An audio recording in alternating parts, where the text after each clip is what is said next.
para su examen de tiroides. En este tercer video vamos a ver el tratamiento en específico de la enfermedad de Graves como, digamos, como raíz o como base. ¿Por qué? Porque es la causa más común de hipertiroidismo. Entonces, primero lo primero, ya diagnosticaste a tu paciente con Graves. Recuerda, usualmente una mujer joven con la triada de bocio, exoftalmos, datos de hipertiroidismo. Le hiciste el perfil tiroideo, la TSH salió baja, la T4 libre alta. Le hiciste los anticuerpos contra el receptor de TSH, salieron positivos. En un gamagrama sale una hipercaptación más del 30% con patrón de distribución homogéneo y difuso. En el ultrasonido de tiroides sale el bocio con un aumento de la vascularidad generalizado difuso que le vamos a llamar infierno tiroideo.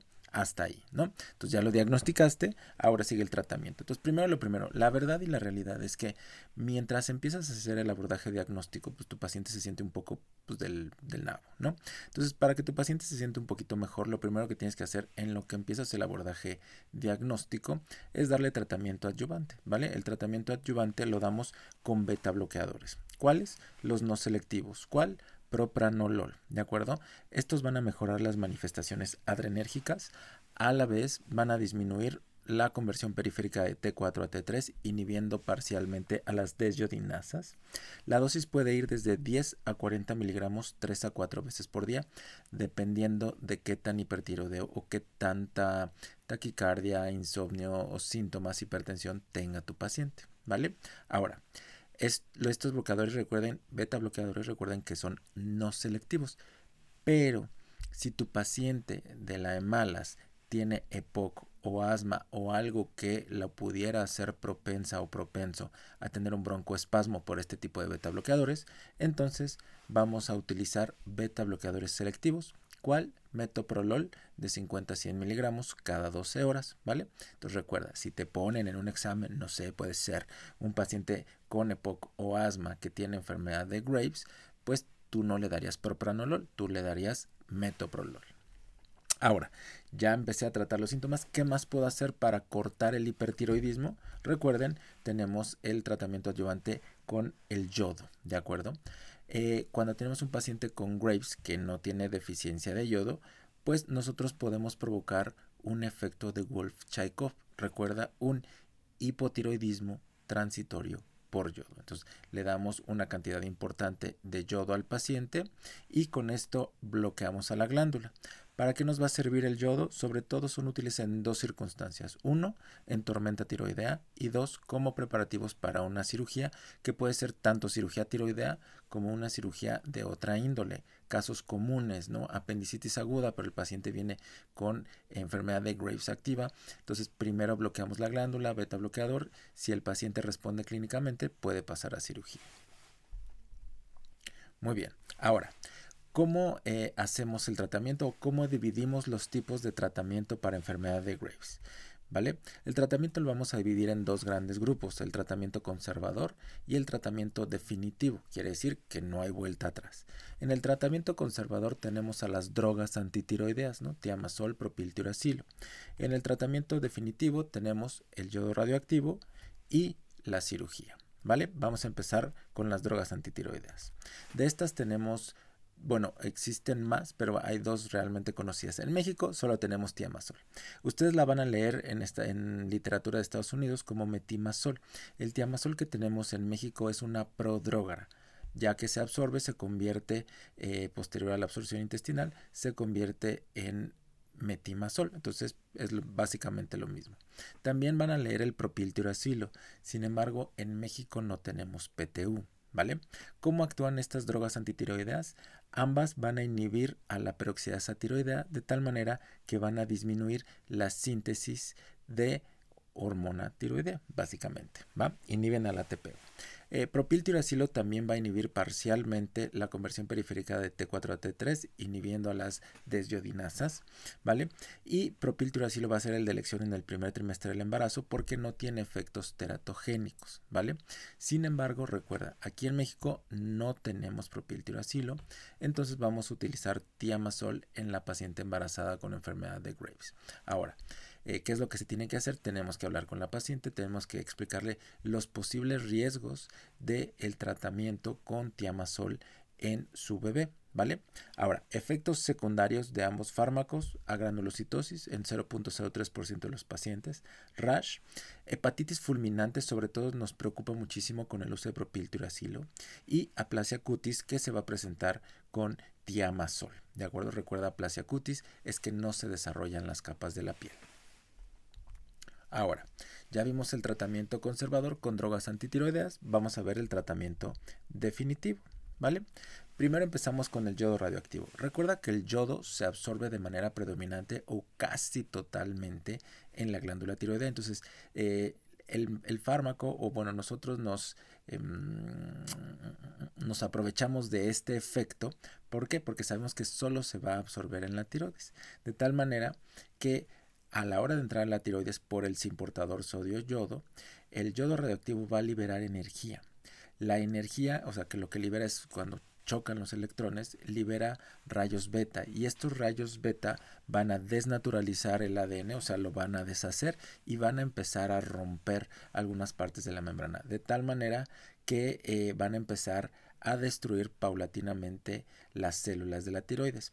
Y esta liberación de energía es de corto alcance, vamos a decir que son distancias pequeñas, por eso también nos va a servir para mantener el daño en la tiroides. Entonces son estas características que lo hacen muy bueno para el tratamiento o para la destrucción total de la tiroides o células tiroideas. Recuerda que también lo podemos utilizar para cáncer de tiroides, ¿va?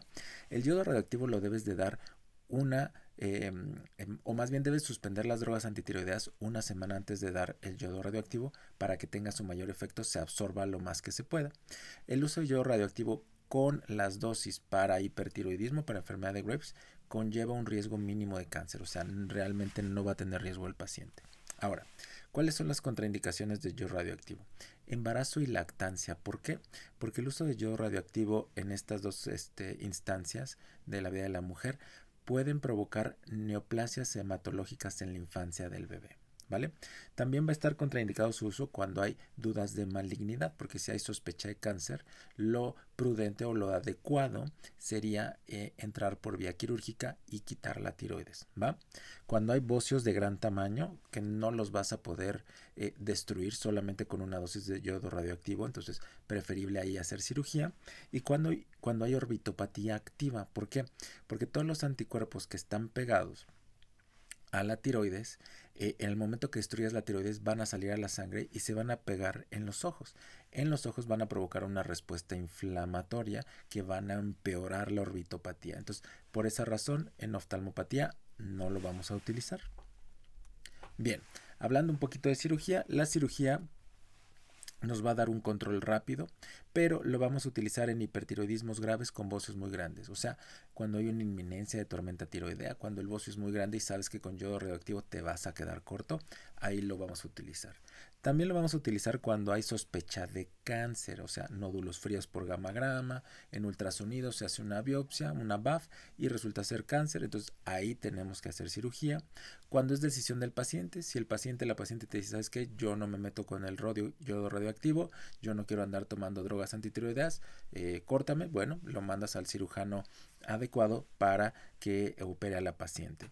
Efectos adversos de la cirugía: como cualquier procedimiento quirúrgico, puede haber infección, puede haber sangrado, pero unos efectos aditivos, vamos a llamarles, ¿va? Recuerda que las glándulas paratiroides están detrás de la tiroides, están adheridas a la tiroides, bueno, no adheridas, pero adosadas a la tiroides, ¿va? Entonces, ¿qué es lo que pasa? Que puede ser que el cirujano se lleve las paratiroides y el paciente quede con hipopar. El hipoparatiroidismo va a provocar hipocalcemia, y esta hipocalcemia puedes no poder tratarla al 100%, requerir suplementación con dosis muy elevadas de calcio e inclusive necesitar hormona paratiroidea como el teriparatide, ¿vale? También puede haber lesión al nervio laringio recurrente que puede provocar parálisis de las cuerdas vocales y disfonía. Muy bien, entonces, ¿qué es lo que se hace actualmente? ¿Vale? Las últimas guías de hiper fueron 2015, han tenido algunas actualizaciones, pero lo que vemos en el algoritmo actual por algunas revisiones de algunos expertos es lo siguiente. Lo primerito que tienes que hacer es calcular la escala de Grade para saber qué probabilidades tiene tu paciente de que entre en una remisión si es que le empiezas la prueba terapéutica de drogas antitiroideas por 12 a 18 meses, ¿vale? Vamos a suponer que tu paciente tiene una escala de grade baja, esto es bueno. Si es una escala baja, un número bajo, quiere decir que tiene una alta probabilidad de entrar en remisión. Entonces, si tiene una escala de grade baja, entonces le vamos a dar tratamiento con drogas antitiroideas por 12 a 18 meses, ¿va? Ahora, damos este tratamiento y al final el tratamiento o el periodo de tratamiento vamos a suspender los fármacos, ¿vale? 70% de los pacientes que, ojo, por grade pasas a tratamiento, al suspenderlo van a entrar en una remisión. Ahora, la remisión puede ser prolongada, pero existen recurrencias. Si suspendes las drogas antitiroideas, bueno, en el caso de que si el paciente remite, pues solamente vas a vigilar con perfiles tiroideos secuenciales. No hay una temporabilidad. Algunos expertos prefieren que los cites cada 2 meses, después cada 4, después cada 6, así hasta que eventualmente los cites cada 6 meses cada año. ¿Va? Si el paciente recurrió, que es el 30%, recuerda, basado en escala de grade, entonces lo vas a llevar a tratamiento definitivo. ¿Con qué? Puede ser cirugía o puede ser yodo radioactivo. ¿De qué depende? De las características, de la decisión del paciente, el tamaño del bocio, la posibilidad de cáncer, cosas que ya vimos en las diapositivas pasadas, ¿vale? Ahora, aquí te dejo una imagen de lo que es la escala de grade para que más o menos puedas ver cómo se hace en consultorio. Por ejemplo, vemos las características del paciente. Si el paciente tiene menos de 40 años, bueno, le damos un punto. Si el AT4 libre está por encima de 40 picomolas, le damos un punto. Si los anticuerpos están en títulos muy elevados, le vamos a dar 1 o 2 puntos. Y dependiendo del tamaño de bocio, clasificado por la Organización Mundial de la Salud, le vamos a dar también un puntaje, ¿vale? Si el puntaje es bajo, o sea, es un paciente de más de 40 años, los niveles de T4 libre están bajitos, los anticuerpos o los títulos de anticuerpos están bajitos, bueno, tiene una alta probabilidad de cura que va a ser más o menos del 84%. Más que de cura es de remisión, ¿vale? No es cura per se, es remisión. Si tiene 2 a 3 puntitos, o sea, es un grade clase 2, entonces puede ser que decidas por drogas antitiroideas, pero también puede ser que mejor te vayas el tratamiento definitivo, porque la posibilidad de entrar en remisión va a ser más o menos del 56%, que aquí es donde entran la mayoría de los pacientes.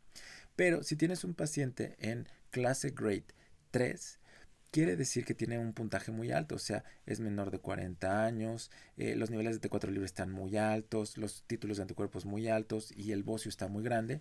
La probabilidad de entrar en remisión es tan baja como el 32%. Entonces a estos pacientes los vas a mandar directo a tratamiento definitivo, ya sea yodo radioactivo o cirugía.